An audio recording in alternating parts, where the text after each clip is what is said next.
What's good, YouTube? We are back again, and today I'm going to be talking about the legendary king of all fragrances, Aventus. Aventus was a landmark release from the House of Creed in 2010. It has top notes of blackcurrant, bergamot, apple, and pineapple. The heart is rose, dry birch, Moroccan jasmine, and patchouli.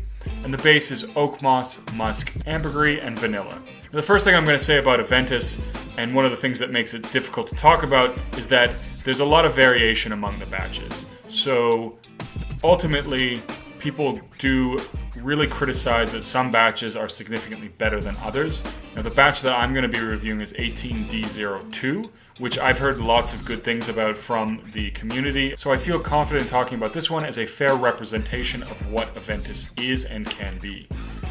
The opening for this one is really beautiful and very bright. I get a strong dose of citrus. There's a strong amount of blackcurrant and bergamot. I don't pick up a lot on the apple, and there is a more subdued pineapple. It's not as strong as in some of the other batches. There's also a nice dose of the birch, which I do really enjoy. The birchwood in the background really makes this a lot more of a masculine scent. This particular batch doesn't have any real smokiness to it. It does have a little bit of a juicy smell in the background. The dry down for this is a lot less citrusy, but it does remain quite woody. The birch is quite strong, and this is something that I do really enjoy. Now, to me, the opening is the very best part of this particular batch, and the citrus alongside the birch is a very nice masculine fragrance. This does have really good performance, but you're not going to really fill a room with this one, so it creates a fairly nice scent bubble and does leave a scent trail.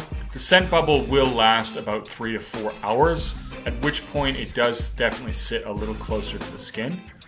The longevity for me is 8+ hours.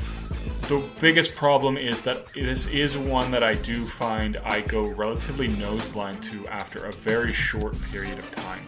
So within about 2 hours of spraying this, I can't really smell it on myself. Now, other people are still able to smell it, absolutely, and that's great. One of the things that lets me down is that I don't really smell it. Overall, this is a really great fragrance. I can understand why it became so popular. However, I do think it is overrated. The problem I find with it is the retail price is extremely high, and I don't think it's really worth that amount. Also, one of the downsides for me is that I do go nose blind to it in a very short amount of time, and primarily I wear fragrances that I like because I like the smell of them. And even though it's nice to project a certain image of yourself, when I can't smell it myself, it's less enjoyable for me. And that's one thing I really do look for. Something that I enjoy smelling on myself, something that keeps me smelling good all day.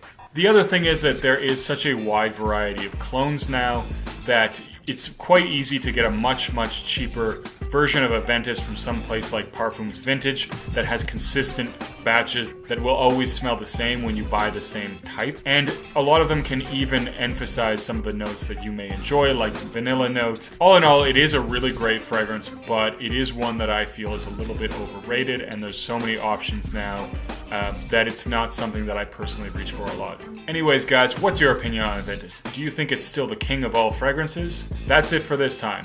Don't forget to comment, like, and subscribe, and I'll see you guys in the next video.